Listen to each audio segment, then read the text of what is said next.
گھروں کو منظور ہو سکتا ہے، لیکن بغیر پڑھے لکھے آپ کو عزت مل جائے، بغیر محنت کیے آپ کو مزدوری مل جائے، اللہ کی ایسی عادت نہیں ہے۔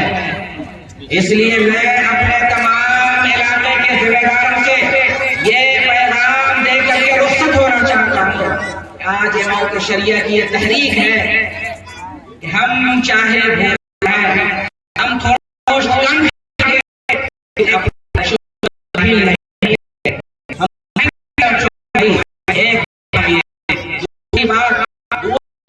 جس سے میں یہ ہے کہ آج حالات انتہائی خطرناک چل رہے ہیں اور آپ دیکھ رہے ہیں کہ کس طرح ہندوستان کی سرزمین پر زبردستی کا ماحول ہے، زبردستی کا ماحول ہے، اور آنے والے دنوں میں حالات کہ ہم ہندوستان کی سرزمین پر ایک بن کے رہیں گے اور ایک بن کے رہیں گے، ہم ایک بن کے رہیں گے اور ایک بن کے رہیں گے۔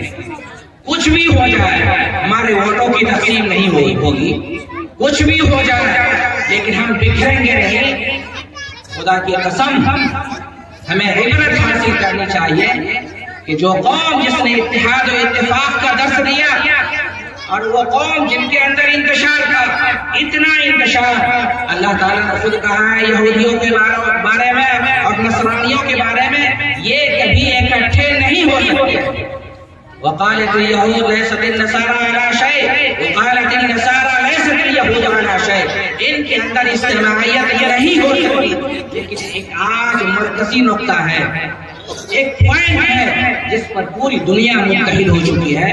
ہمیں مسلمانوں کی جڑوں کو کھودنا ہے، اسلام کو اس دنیا سے مٹانا ہے، اسلام کو بدنام کرنا ہے، اسلام کو کہ شبیہ کو اتنا مس کر دینا ہے، اتنا داغدار کر دینا ہے کہ کوئی اسلام کی طرف راغب نہ ہو، بلکہ اسلام سے نفرت کرے۔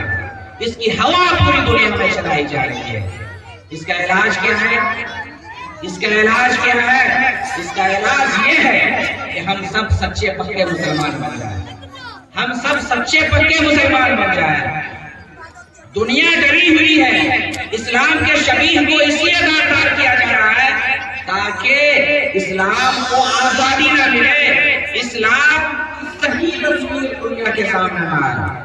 یہ اس لیے پتھر اچھالتا ہے، اور ہمیں یاد رکھنی چاہیے ایک زندہ قوم کی حیثیت سے، اور ہماری بات ایک زندہ قوم سے ہو رہی ہے، ایک نفع بخش امت سے ہو رہی ہے، اور اللہ کا وعدہ ہے، اللہ کا وعدہ ہے یہ۔ اللہ کے رسول نے خود کہا جب تک اس روئے زمین پر ایک بھی اللہ اللہ کہنے والا مسلمان باقی رہے گا، اللہ رب العزت قیامت بھی قائم نہیں فرمائے گا، اللہ رب العزت قیامت بھی قائم نہیں فرمائے گا۔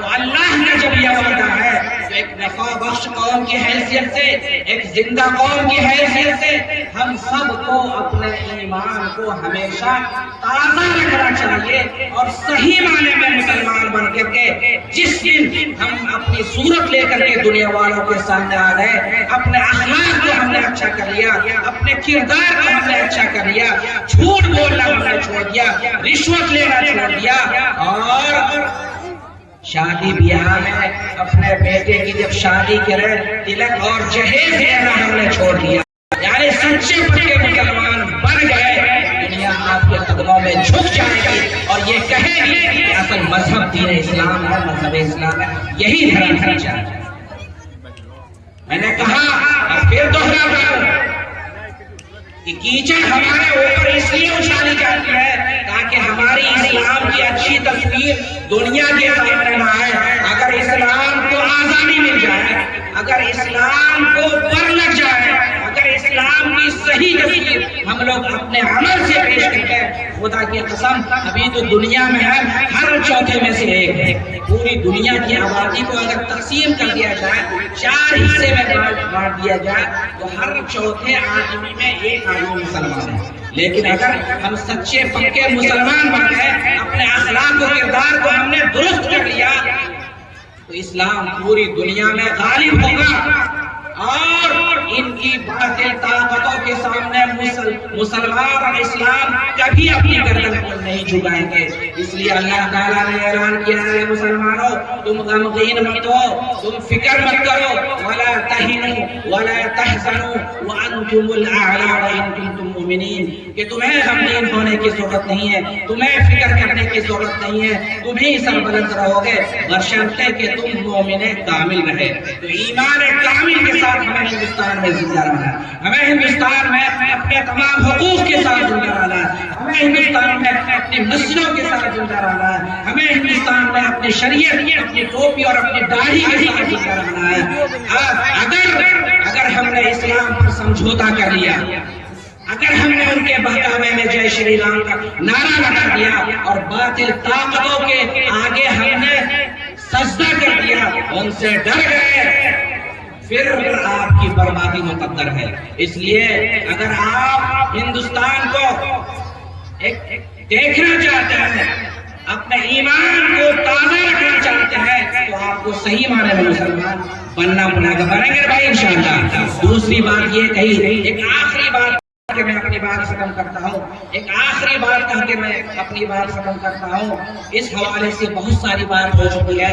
امارت شریعہ جس پلیٹ فارم سے ہم اور آپ یہاں جمع ہوئے ہیں، ہمارے قاضی شریعت مولانا سراج الدین صاحب مظاہری، قاضی شریعت گردوما اور مولانا صاحب قاسمی قاضی شریعت مدرسہ سلیمانیہ سرمولہ ہاٹ، ان دونوں کی باتیں تفصیل سے آپ کے سامنے ہو چکی ہے، لیکن جس تنظیم سے ہمارا رشتہ ہے اس تعلق سے 2-4 منٹ گفتگو ہونی ضروری ہے۔ ہمارے سابقہ مقررین نے یہ بات کہی کہ یہ امارت شریعہ فلواری شریف جس کی بنیاد آج سے تقریباً 103 سال پہلے سن 1921 میں 26 جون سن 1921 کو رکھی گئی ہے، یہ تنظیم دیگر تنظیموں کی طرح ایک تنظیم نہیں ہے۔ ذرا غور کیجئے گا ہماری بات پر میں کیا کر رہا ہوں، اور علماء سے گفتگو کرنا چاہتا ہوں جن کی اعتماد ہوئی ہے کہ امارت شریعہ بھی جمعیت علماء کی طرح، جماعت اسلامی کی طرح، ملی کونسل کی طرح ایک تنظیم ہے۔ خدا کی قسم ایسی بات نہیں، تنظیم ضرور ہے۔ امارت شریعہ سے بہت سارے کام ہوتے ہیں، ملت کو کوئی درد ہوتا ہے تو امارت شریعہ وہاں حاضر ہوتی ہے، کہیں آگ لگتی ہے، فساد ہوتا ہے تو امارت شریعہ ریلیف ورک کرتی ہے۔ امارت شریعہ کے اسکول اور کالج ہیں، امارت شریعہ میں بہت سارے کام ہو رہے ہیں، دارالفتویٰ ہے، دارالافتاء ہے، شعبہ تنظیم ہے، پورے ہندوستان میں امارت شریعہ کا نام ہے، لیکن اصل امارت شریعہ کس چیز کا نام ہے وہ ہم سب کو یاد رکھنا چاہیے۔ اللہ تعالیٰ نے ارشاد فرمایا، یا ایھا الذین آمنوا اطیعوا اللہ واطیعوا الرسول واولی الامر منکم، امارت شریعہ اسی چیز کا نام ہے۔ اللہ کو ایک ماننا، جناب محمد رسول اللہ کی رسالت کا اقرار کرنا، اور اپنے میں سے کسی کو اور امیر بنا کر کے چلنا، امارت شریعہ اس چیز کا نام ہے۔ یہاں جتنے لوگ بیٹھے ہیں سب اللہ کو ایک مانتے ہیں نا بھائی؟ جناب محمد رسول اللہ صلی اللہ علیہ وسلم کو اپنا آخری نبی اور رسول تسلیم کرتے ہیں، اور اس کے آگے ایمان کی تیسری علامت اللہ اور اس کے رسول کی اطاعت کے بعد وَأُولِي الْأَمْرِ مِنْكُمْ، کہ اپنے میں سے جو امیر ہے، جو والی ہے، جو حاکم ہے، ان کی بات کو ماننا امارت شریعہ اس چیز کا نام ہے۔ شریعہ ہر مسلمان کا نام ہے، کلمہ پڑھتا ہے لا الہ الا اللہ محمد رسول اللہ، جو اللہ کی ربوبیت کا اقرار کرتا ہے، جناب محمد رسول اللہ صلی اللہ علیہ وسلم کی رسالت کا اقرار کرتا ہے، یعنی جو مسلمان ہے وہ امارت شریعہ کا ایک فرد ہے، امارت شریعہ کا حصہ ہے۔ خدا کی قسم امارت شریعہ کسی تنظیم کا نام نہیں، کسی درو دیوار کا نام نہیں ہے، بلکہ ہر مسلمان کا نام امارت شریعہ ہے۔ امارت شریعہ ایک تحریک ہے، امارت شریعہ ایک فکر ہے، امارت شریعہ ایک سوچ ہے۔ تو اللہ کی آواز کو مضبوط کرنا، اللہ کی اطاعت کرنا، رسول اللہ کی پیروی کرنا، اور اپنے میں سے جو امیر ہیں ان کی باتوں کو مان کر چلنا۔ جب ہم ان تینوں کی بات کو مان کر کے چلیں گے تب امارت شریعہ قائم ہوگی، اور یہی امارت شریعہ ہے۔ میں اپنی بات نہیں، میں تو چھوٹا انسان ہوں، میری کوئی اوقات نہیں ہے، لیکن آپ چلیے اس شخص کی بات آپ تک پہنچانا چاہتا ہوں۔ وہ شخصیت پوری دنیا ان کو جانتی ہے مفکر اسلام کے نام سے۔ آپ کوئی معمولی لوگ نہیں ہیں، اور امارت شریعہ کوئی معمولی چیز نہیں ہے۔ اس مفکر کے حوالے سے، جس مفکر کے گھر میں خانہ کعبہ کی چابی ہوا کرتی تھی، جن کے ہاتھ پر خانہ کعبہ کی چابی وہاں کی گورنمنٹ میں تھی، حضرت مولانا علی میاں ندوی رحمۃ اللہ علیہ کے حوالے سے آپ تک یہ پیغام پہنچانا چاہتا ہوں۔ انہوں نے کہا اگر مجھے ہندوستان میں کسی اسٹیٹ، کسی صوبے پر فخر ہے وہ بہار کی سرزمین تھی، بہار کی سرزمین ہے، اور فخر اس لیے ہے کہ یہاں امارت شریعہ قائم ہے، اور یہاں کے رہنے والے مسلمان شریعت کے مطابق زندگی گزارے ہیں۔ لوگوں یاد رکھیے، شریعت کے مطابق زندگی گزارے ہیں۔ کتنا بڑا خطاب، کتنا بڑا تمغہ، اور کتنی بڑی گواہی ہمارے لیے مفکر اسلام حضرت مولانا علی میاں ندوی رحمۃ اللہ علیہ نے۔ ہم کوئی معمولی لوگ نہیں ہیں۔ امارت شریعہ کو ماننا شریعت کو ماننا ہے، یہ ایک شریف فکر ہے۔ اس لیے میں یہ بات ببانگے دوہر کہتا ہوں، اس تحریک کو مضبوط کرنے کی ضرورت ہے، اسے کمزور کرنے کی ضرورت ہے۔ یہ تحریک اگر مضبوط ہوگی، مسلمان ہندوستان میں مضبوط ہوں گے، اور خدا کی قسم یہ تحریک اگر کمزور ہو گئی، اس تحریک کو اگر تقسیم کر دی گئی، پوری مسلم امہ ہندوستان میں کمزور ہو گئی۔ اس لیے ہندوستان میں اگر مسلمان اپنی مضبوطی چاہتے ہیں،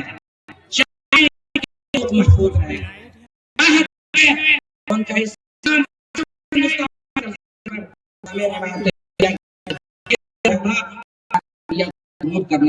آپ کے ایسا انشاءاللہ۔ ایک آخری بات کہا کر کے جب تک مفتی صاحب ہمارے تشریف لاتے ہیں، میری بات بس ختم ہوتی ہے اس پیغام کے ساتھ، وابستہ شجر سے امید بہار لے۔ اگر آپ اس دنیا کو روشنی سے چاہتے ہیں تو آپ کو سورج کی طرح اپنے اندر ایک ٹائی پیدا کرنی ہے، متحد رہنا پڑے گا، متفق رہنا پڑے گا، اور آپسی جو انتشار ہے، خلفشار ہے، برادریوں کے نام پر، گاؤں کے نام پر، تنظیموں کے نام پر، خدا ہم سب ایک امت اور جماعت کا ایک قوم ہیں۔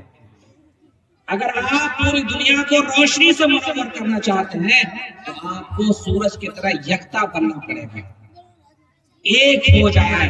شاعر کہتا ہے ایک ہو جائے تو بن سکتے ہیں خورشید مبین، سورج بن سکتے ہیں اس وقت جب ہم ایک ہو جائیں، ورنہ ان بکھرے ہوئے تاروں سے کیا بات بنے، ورنہ ان بکھرے ہوئے تاروں سے کیا بات بنے۔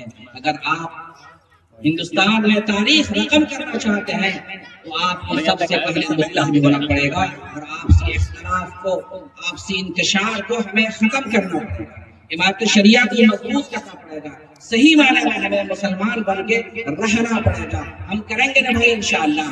ایک اور آخری چیز کہہ کر کے میں آپ سے رخصت ہوا چاہتا ہوں۔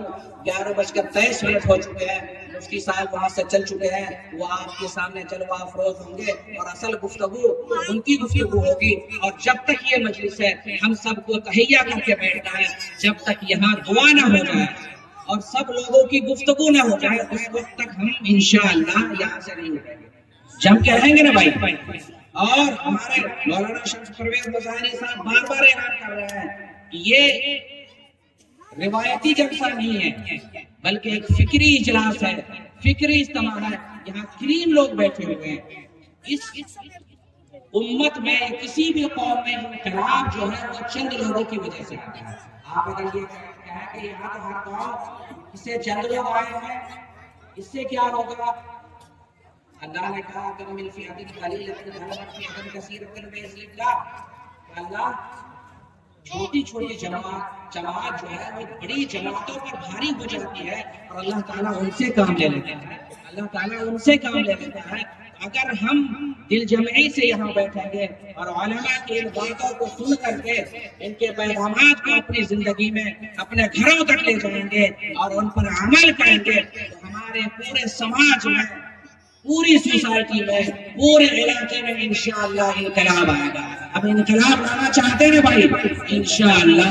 بس یہ چند بکھری ہوئی باتیں تھی، پھر میں دست بستہ یہ عرض کروں گا کہ ہم سب کو مل جل کے رہنا چاہیے، جماعت شریعہ سے جڑ کے رہنا چاہیے، کیونکہ یہ ایک شرعی فکر ہے، شرعی انقلاب ہے، قرآن کی تحریک ہے، اللہ کے رسول کی تحریک ہے۔ ہم کو صرف اتنا یاد رکھنا ہے کہ 24 گھنٹے میں سے آدھے گھنٹے کے لیے جب ہم مسجد جاتے ہیں تو ہماری زندگی بغیر امام کے نہیں گزرتی۔ 23.5 گھنٹے کی زندگی بغیر امیر کے، بغیر امام کے اگر ہماری گزر جائے، اللہ کے رسول کی گواہی سنیے، من استطاع منكم ان لا ينام يوما ولا يصبح صبحا الا وعليه امام فليفعل۔ اس حالت میں اگر ہماری موت ہو جاتی ہے تو اللہ کے رسول نے کہا فمات میتۃ جاہلیہ، جاہلیت کی موت اس کی ہوتی ہے۔ اس لیے میں صرف یہ کہنا چاہتا ہوں، یہ عرض کرنا چاہتا ہوں آپ سے کہ امارت شریعہ اس روئے زمین پر، خاص طور پر ہندوستان میں، اللہ کی بہت بڑی دولت ہے۔ ہمیں اس دولت کی قدر کرنی چاہیے، ہمیں اس دولت کی عزت کرنی چاہیے اور اسے مضبوط کرنا چاہیے، اس سے ہمیں لگ کر رہنا چاہیے۔ یہ ساری باتیں ہم نے آپ کے سامنے رکھی۔ اللہ رب العزت سے دعا ہے کہ اللہ رب العزت ہم تمام لوگوں کو ایک بن کر کے، نیک بن کر کے زندگی گزارنے کی توفیق عنایت فرمائے، اور جب تک ہم موجود رہیں، دین اسلام پر قائم رہیں، اور جب ہماری موت آئے تو کلمہ لا الہ الا اللہ محمد رسول اللہ ہماری زبان کے اوپر جاری ہو۔ یہ دعا ازمن و جملہ جہاں آمین بعد، وآخر دعوانا ان الحمد للہ رب العالمین۔ جزاک اللہ، بہت ہی پرمغز، مفید، مؤثر کلمات ابھی آپ حضرت مفتی سہیل صاحب قاسمی دامت برکاتہ العالیہ، نائب قاضی امارت شریعہ دیہات عیسیٰ جھارکھنڈ کی زبان سماعت فرما رہے تھے۔ ہمارے اس پروگرام کے میزبان خصوصی، اس پروگرام کے صدر جناب حضرت مولانا مفتی سہراب صاحب ندوی دامت برکاتہ العالیہ جلد رحمت اسٹیج ہوں گے۔ اس سے قبل میں مناسب یہ سمجھتا ہوں کہ ہمارے اس گوٹا ضلع کی ایک بہت ہی اہم، مضبوط اور منظم تنظیم ہے جسے رابطہ مدارس اسلامیہ عربیہ ضلع گڈا کے نام سے جانا جاتا ہے، اور الحمدللہ یہ رابطہ صرف مدارس ہی کے لیے نہیں بلکہ مدارس کے ساتھ ساتھ مکاتب اور جو مسلمان ہیں ان کی بھی دینی اصلاحی فکر کو لے کر چلتا ہے اور اس کے لیے کوششیں کرتا ہے۔ مفتی سہراب صاحب بہت جلد رحمت اسٹیج ہوں گے۔ اس وقفے میں میں چاہتا ہوں کہ رابطہ مدارس اسلامیہ کی جانب سے بھی نمائندگی ہو۔ اس کے لیے میں رابطے کے سرپرست، رابطہ مدارس اسلامیہ کے سرپرست جناب مولانا ادریس صاحب مظاہری دامت برکاتہ سے گزارش کروں گا کہ 5 سے 10 منٹ کے اندر آپ اپنے ناصحانہ کلمات سے نوازیں۔ مفتی صاحب بس تشریف لانے والے۔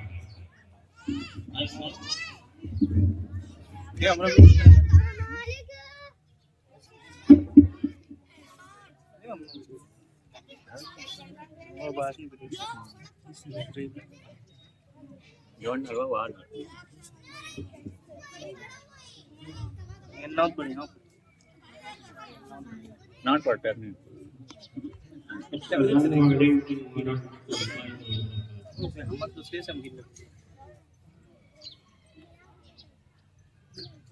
قال النبي صلى الله عليه وسلم الناس كلهم هالكون إلا العالمون والعالمون كلهم هالكون إلا العاملون والعاملون كلهم هالكون إلا المخلصون۔ والمخلصون على كل خطر عظيم منهم كما قال عليه الصلاة والسلام. صدر اجلاس، علماء کرام اور علاقے کے ہم شخصیات اور میرے عزیز نوجوانوں اور دوستوں، صحیح اور سچی بات یہ ہے، اتنی بڑی تنظیم ہے، اتنا بڑا پلیٹ فارم ہے اس کا. ابھی مفتی سہیل صاحب آپ کو اس کا تعارف کرا رہے تھے. میں کیونکہ وقت کی حد بندی کر دی گئی ہے اس لیے کوئی گفتگو لمبی نہیں کرنا چاہتا ہوں. اپنے بڑوں کی ہدایت کی روشنی میں چند باتیں عرض کر کے میں آپ کے بیچ سے رخصت ہوں. میرا اپنا ماننا ہے یہ عمارت شریعہ جو ہے یہ الہامی تنظیم ہے. ہمارے اکابر اور بزرگوں کا یہ الہامی تنظیم ہے اور اللہ نے ہندوستان کے مسلمانوں کو گویا کہ نعمت غیر مترتبہ کے طور پر دیا. اس لیے ہمیں اس کی زیادہ سے زیادہ قدر کرنی چاہیے. جب قدر کریں گے تو اللہ ہمارے اندر زیادتی فرمائیں گے اور مضبوطی فرمائیں گے. اس لیے حد درجے اس کی قدر کرنے کی ایک بات. دوسری بات یہ ہے کہ جناب نبی اکرم صلی اللہ علیہ وسلم کی میں نے حدیث پڑھی ہے. اس حدیث پر ہی اگر غور کر لیا جائے تو میرے خیال میں تمام تر بیماریوں کا علاج ہو جائے گا. جتنی بھی بیماریاں ہمارے اندر ہیں تمام بیماریوں کا علاج ہو جائے گا. تفصیل کے اندر آپ کو نہیں لے جانا چاہ رہا ہوں، آپ صرف اس کے ترجمہ پر غور کیجیے. جناب نبی اکرم صلی اللہ علیہ وسلم فرماتے ہیں الناس کلهم ہالکون، کہ تمام لوگ خسارے اور ٹوٹے میں ہیں. چاہے کہیں کا وہ بہار کا رہنے والا ہو یا جھارکھنڈ کا رہنے والا ہو یا سعودی عرب کا رہنے والا ہو، کہیں کا ہو، اللہ کے رسول فرماتے ہیں سب سے سب خسارے اور ٹوٹے میں ہیں. لیکن مستثنا فرمایا کہ عالم نہیں، مگر عالم وہ خسارے اور ٹوٹے میں نہیں ہے. اور آگے ایک بات اور بیان فرمایا جناب نبی اکرم صلی اللہ علیہ وسلم نے والعالمون کلهم ہالکون، عالم بھی نہیں بچیں گے، وہ بھی خسارے اور ٹوٹے میں. الا العاملون، مگر وہ عالم جو کہ عامل ہیں، یعنی جناب نبی اکرم صلی اللہ علیہ وسلم کے ہدایت کے مطابق ان کی زندگی گزر رہی ہے. الا العاملون فرمایا تو صرف معلوم ہوا کہ علم کافی نہیں ہے اور علم سے کام چلنے والا نہیں ہے، بلکہ ضرورت ہے کہ اس کے ساتھ ساتھ علم کو مضبوط کرنے کے لیے عمل کی ضرورت. الا العاملون، مگر بتائیں وہ لوگ جو لوگ کے عامل ہیں. اور آگے فرمایا والعاملون کلهم ہالکون، عامل بھی سب خسارے اور ٹوٹے میں ہیں. الا المخلصون، مگر وہ لوگ جو مخلص عمل کرنے ہیں. اگر مخلص نہیں ہے معلوم ہوا کہ وہ ابھی کام نہیں آئے گا، وہ بھی نہیں بچ سکے. اور ایک دن آگے فرمایا والمخلصون کلهم علی خطر عظیم، اور مخلص لوگ بھی گویا کہ خطرے میں. یعنی بہت آج کے پرفتن دور میں بہت بیدار مغزی کے ساتھ ان کو اپنی زندگی گزارنا ہے. چلتے پھرتے سوتے بیٹھتے غفلت میں زندگی نہیں گزارنا. اگر ذرہ برابر بھی غفلت ہوئی پتہ نہیں آپ کی ساری کمائی میں 24 سیکنڈوں میں غائب ہو جائے. اس لیے اللہ کے رسول نے ہدایت فرمائی اس کو قیامت تک کے انسانوں کو، اس کو قیامت تک کے انسانوں کو خبردار غفلت میں اپنی زندگی مت گزارنا. اگر غفلت میں اپنی زندگی گزار لیا تو رہی صحیح تمہاری سب چلی جائے گی، تمہارے پاس کچھ باقی نہیں رہے. ایک بات یاد آئی، حضرت بھی تشریف لایا ہے، وہ بات پوری کر کے میں آپ سے بیچ سے رخصت ہو رہا ہوں.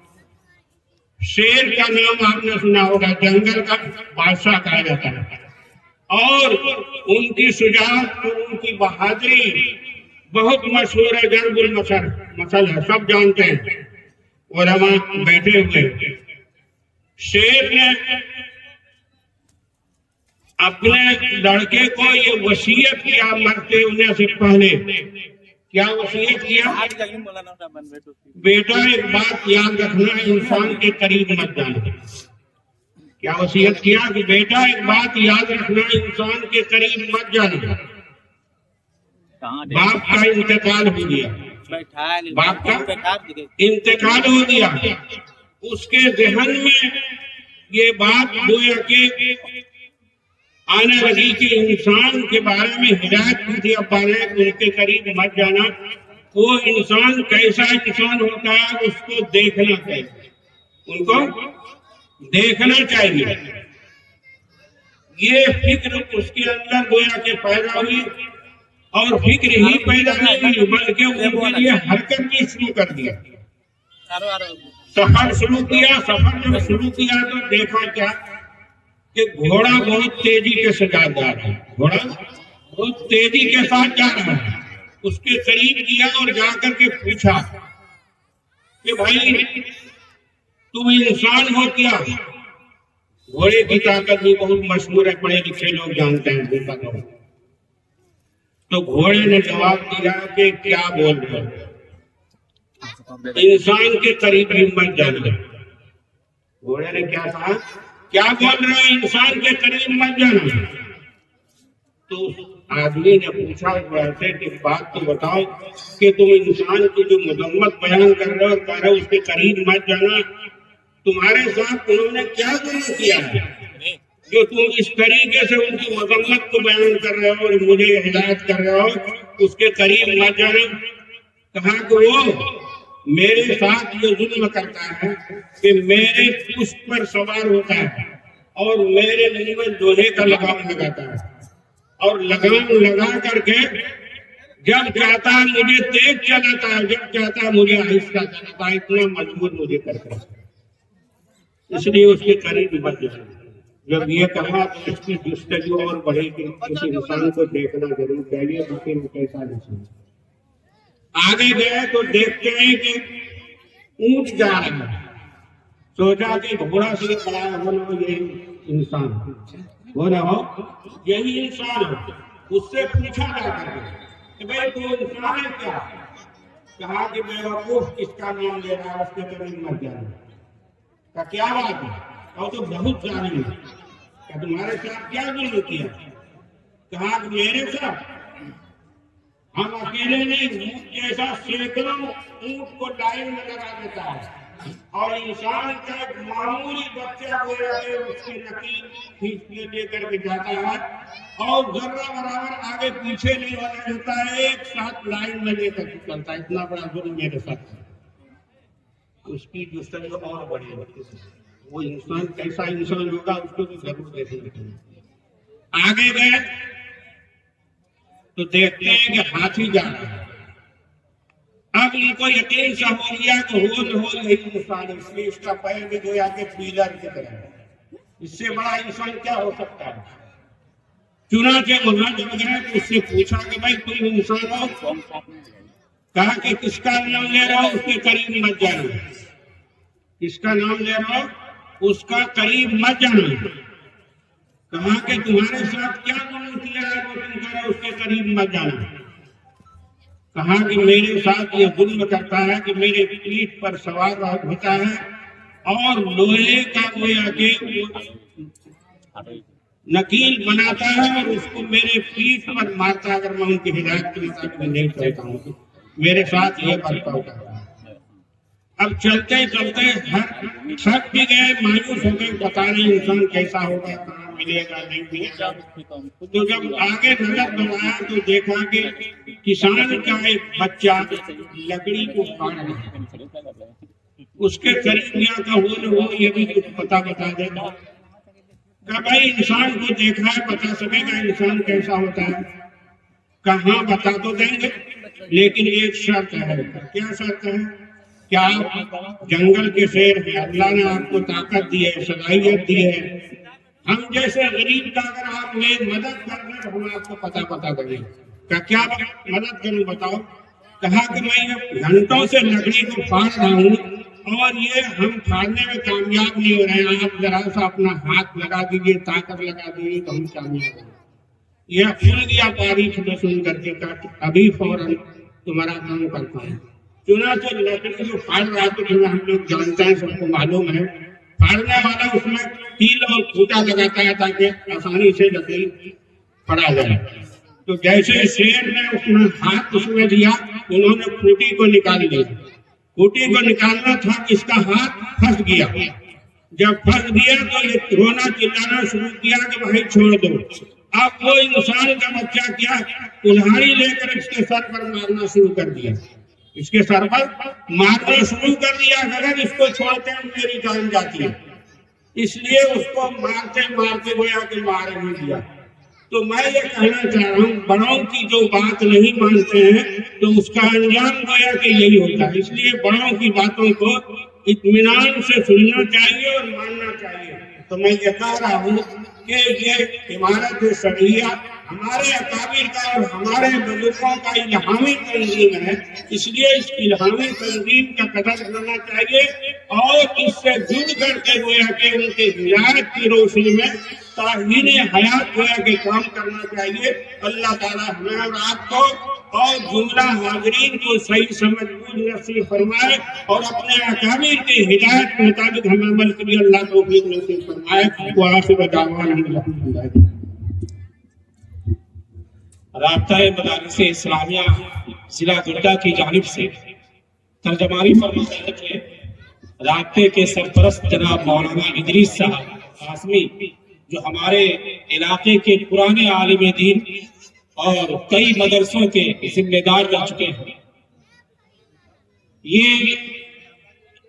میں یہ سمجھتا ہوں کہ عمارت شریعہ سے محبت کا اس سے اور بڑا ثبوت کیا ہو سکتا ہے کہ اتنا بڑا انسانوں کا یہ ٹھاٹھے مارتا ہوا سمندر, انسانی موج. سچی بات یہ ہے کہ میرے وہم و گمان میں بھی نہیں تھا کہ ایک آواز پہ عمارت شریعہ کی محبت میں سرشار پروانوں کا ہجوم اس طریقے سے آج دیکھی کی سرزمین پہ ٹوٹے گا. قبل اس کے کہ میں حضرت والا کو رونق اسٹیج کروں, عمارت کیا ہے اس کو نظم کی صورت میں پیش کرنے کے لیے جناب مفتی سفیان صاحب قاسمی کو دعوت دوں گا, تشریف لائیں. عمارت کیا ہے اس کو نظم کی صورت میں پیش فرمائیں مفتی سفیان صاحب.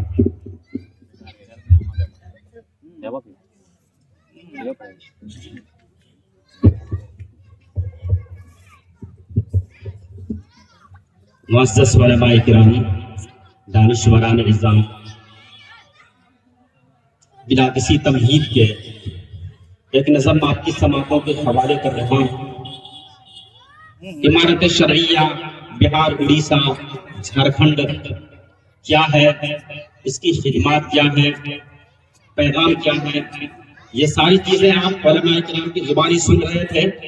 آئیے آپ نظم کی زبانی ملاحظہ فرمائیں. عمارت جس کو کہتے ہیں ہمارے دل کی دھڑکن ہے. عمارت جس کو کہتے ہیں ہمارے دل کی دھڑکن ہے. عمارت سے ہمارا ایک روحانی کنکشن ہے. اسے اسلاف نے اپنے لہو سے رات دن سینچا. اسے اسلاف نے اپنے لہو سے رات دن سینچا. رہائش گاہ ولیوں کا بزرگوں کا یہ مسکن ہے. بول دیجئے ماشاءاللہ بول دیجئے. رہائش گاہ ولیوں کا یہ بزرگوں کا یہ مسکن ہے.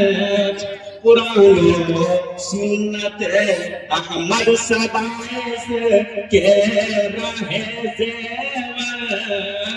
قرآن و سنت احمد صدائش کے رہے زیور. شریعت کے اصول و ضابطے سے مزین ہے. عمارت جس کو کہتے ہیں ہمارے دل کی دھڑکن ہے. اور یہ شعر بھی خاص طور پر خدا کی رحمتیں ہر دم برستی ہیں عمارت پر. خدا کی رحمتیں ہر دم برستی عمارت پر. یہاں باسورتی ہے یہاں باسورتی ہے. یہ تو نورانی گلشن ہے. عمارت جس کو کہتے ہیں ہمارے دل کی دھڑکن ہے. اور یہ شعر بھی خاص طور پر عمارت کی قیادت میں ہمارا قافلہ ہے. ہمیں پھر رہزنوں سے کیوں بھرا کوئی الجھن ہے. عمارت کو کہتے ہیں ہمارے دل کی دھڑکن ہے. اور یہ آخری شعر جو کہ حضرت مولانا تشریف لا چکے ہیں. عمارت جس کو کہتے ہیں ہمارے دل کی دھڑکن ہے. کوئی فتنہ پنپتا ہے عمارت سب کچلتی ہے. کوئی فتنہ پنپتا ہے عمارت سب کچلتی ہے. فساد و شر کے روگی کے لیے ماہر یہ سرجن ہے. فساد و شر کے روگی کے لیے ماہر یہ سرجن ہے. عمارت جس کو کہتے ہیں ہمارے دل کی دھڑکن ہے. عمارت سے ہمارا ایک روحانی کنکشن ہے. ماشاءاللہ بہت خوب.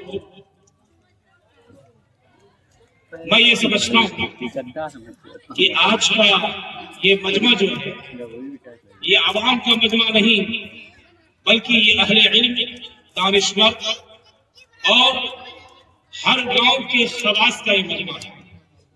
ہمیں نہ صرف تاریخ عمارت شریعہ کی بلکہ فکر سجاد کو بھی پڑھنے کی ضرورت ہے.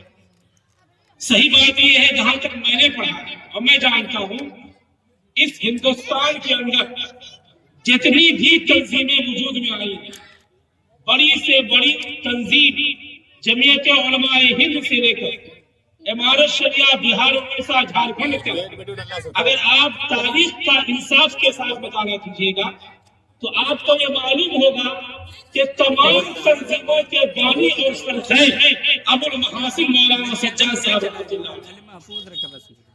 اس کے لیے مطالعہ کرنے کی ضرورت ہے.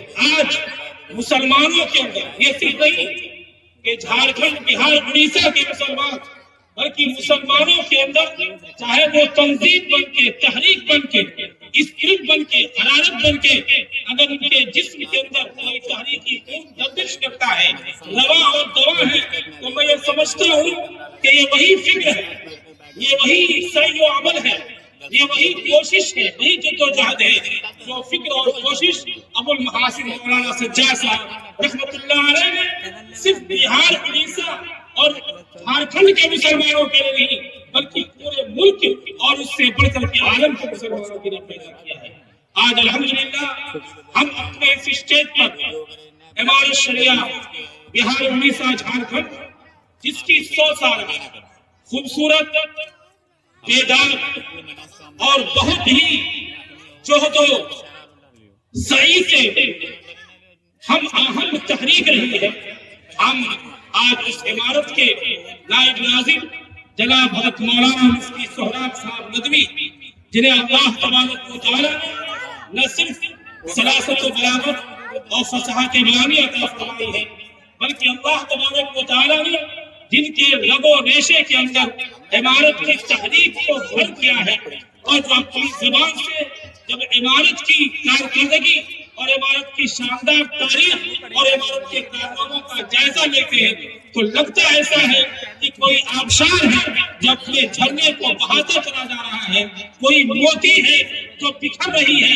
اور ہم اور آپ اس کو چننے کے لیے مجبور ہیں۔ ہم بڑے ہی ادب اور احترام کے ساتھ بغیر کسی تاخیر کے اس شعر کے ساتھ رونق اسٹیج کرنا چاہیں گے کہ جہاں بانی سے ہے دشوار کر تارے جہاں بینی، جہاں بانی سے ہے دشوار کر تارے جہاں بینی، جگر خو ہو تو چشم دل میں ہوتی ہے نظر پیدا، ہزاروں سال نرگس اپنی بے نوری پہ ہوتی ہے، ہزاروں سال نرگس اپنی بے نوری پہ ہوتی ہے، بڑی مشکل سے ہوتا ہے چمن میں دیدار پیدا۔ آئیے ایک ایسے ہی دیدار آپ کے سامنے ہے، اب آپ بھی وہ دیداور ہے اور یہ اسٹیج ہے، آپ کی سماعتیں ہیں، ان کی گفتگو ہے، اپنی سماعتوں کو ان کی گفتگو کی جانب متوجہ کیجیے اور حضرت سے مستفید ہوئیے۔ میں بڑے ہی ادب و احترام کے ساتھ گزارش کرتا ہوں۔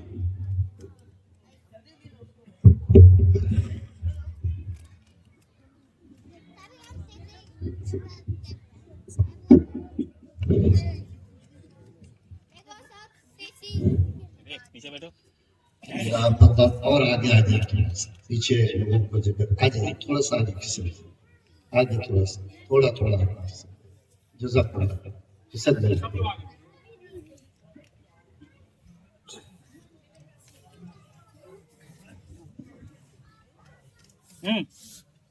کس کی تھوڑا سا بس نظر ابھی نہیں، ہاں فیس ڈول لو تھوڑا سا کس کی بیٹھ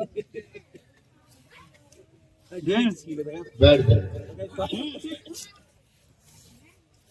الحمدللہ رب العالمین والصلاة والسلام على سید الانبیاء والمرسلین وعلى آلہ واصحابہ اجمعین، اما بعد۔ قال اللہ تعالی فی کتابہ العظیم، اعوذ باللہ من الشیطان الرجیم، بسم اللہ الرحمن الرحیم۔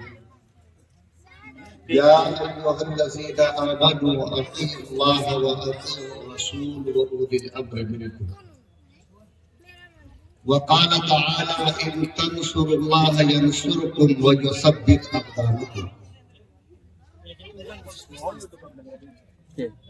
اسٹیج پر بیٹھے ہمارے سامنے تشریف رکھے، مختلف آبادیوں سے تشریف لائے ہمارے ذمہ دار احباب اور عمارت شریعہ سے بے انتہا تعلق رکھنے والے ہمارے دینی بھائی،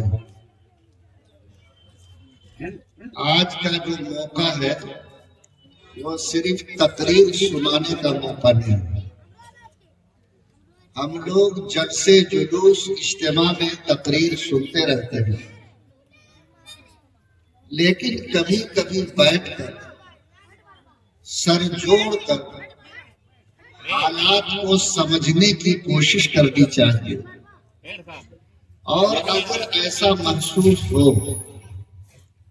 کہ ہماری کشتی کچھ ڈاواڈول ہو رہی ہے تو اس کو سنبھالنے کی فکر کرنی چاہیے۔ دیکھیے، زندہ انسان اور زندہ قوم کی پہچان وہ ہے کہ وہ حالات کو دیکھ کر تدبیر کرتی ہے اور ایسی ہوا چل رہی ہوتی ہے اس کے اعتبار سے حفاظت کا انتظام کرتی ہے۔ ابھی سردی بڑھ گئی تھی، لوگوں نے جیکٹ خریدا، گرم سوٹر خریدا۔ اب ظاہر ہے کہ جاڑا ختم ہونے والا ہے، جیکٹ اتر جائے گا، باریک کپڑے ہم پہنیں گے تاکہ ہمارے بدن ٹھنڈے رہیں اور گرمی ہم کو کوئی پریشانی میں نہ ڈال سکے۔ مارچ کا مہینہ آتا ہے تو لوگ اپنے گھر کا کھوٹا کھمبا دیکھتے ہیں کہ اب جھکڑ چلے گا، طوفان آئے گا، تو ذرا ہم اپنے گھر کے کھوٹا کھمبا کو دیکھ لیں کہ اگر اس میں کوئی کمزوری ہے تو اس کو بدلنا چاہیے، اور آدمی اس کو وقت سے پہلے بدل لیتا ہے، اور وہی آدمی کامیاب، سمجھدار اور زندہ انسان کہلاتا ہے۔ بابو، کس کو ضرورت ہے چائے؟ حضرت کو دے دو ایک کپ، باقی بند کرو۔